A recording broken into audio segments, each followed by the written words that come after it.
Hi everyone. Is this working? Yeah. My name is Brandon Chu. I'm from the Chief Strategy Officer of Ogilvy Vietnam, and I'll be talking about a topic which has of much interest to me. So I think let's start. So a lot of marketing today is focused on rational persuasion, but behavioral science has actually shown most decisions are driven by emotional responses. Not enough brands are using all the five senses to actually drive this. So this is my topic today. Let's start with a thought exercise. Try and recall the last positive thing that you touched, tasted, saw, heard, and smelled. Think that in your mind. Now, what if your brand could actually be owning that space in the consumer mind, right, with all those senses? Wouldn't that be powerful? Obviously, yes. And then we're going to show you how some brands are actually using the five senses. Let's start with sight. Right? Sight is probably the most leveraged sense in our industry, and it has the power to hijack consideration at point of purchase. In fact, 90% of all Snap decisions are driven by visual aesthetics. Now, just take a real example in a wine store.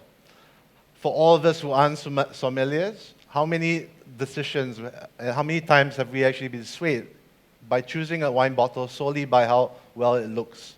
I know I have. For the next sense, sound. Right? Sound is very effective in building affinity and driving emotion by triggering associations based on your own imagination on what you've heard. So a brand that has done this successfully is actually MasterCard.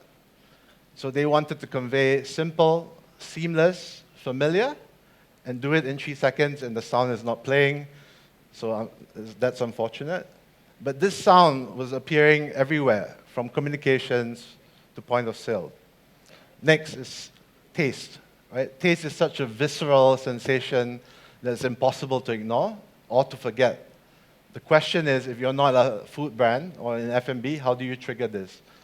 Again, MasterCard has done a fantastic job. So MasterCard's platform was priceless. So what they did was they created one-of-a-kind, priceless culinary experiences in unforgettable locations and the food itself. So really bringing to life the brand positioning of priceless. The next one is touch. Right? So in the world of e-commerce that's rising, sometimes hands-on experiences cannot be substituted. And how we feel objects actually shape how we feel about and perceive things. A great example is San Pellegrino. So they took a Sicilian custom of wrapping high-quality oranges in foil to keep it fresh, to inform the design of their premium packaging with the foil cap here. The next and last one is scent. Right? So scent actually is the most powerful emotion linked to memory. It influences up to 75% of our everyday emotions, and scent recall is at 65% even after 1 year. So how can a brand actually leverage this? Nike did a fantastic job where they tested with different scents in their stores, and interestingly, they found that a mixed flower scent was actually successful in driving 84% of in-store purchases. Now, I've kind of covered briefly the top 5 scents. The question is, why is it so important today? We live in an increasingly cluttered environment, and so activating in the 5 senses is going to be not just critical to thrive, but also essential to survive for brands who want to build in this new world. I'll let my last thought experiment illustrate this point. So imagine all the 5 senses that you have now, right? Fully feel it.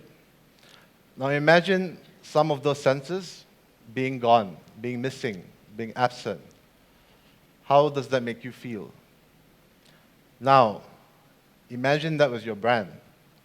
Imagine that's how your consumer is experiencing your brand. The question is, why would you want to handicap your brand building without using the full palette of the 5 senses?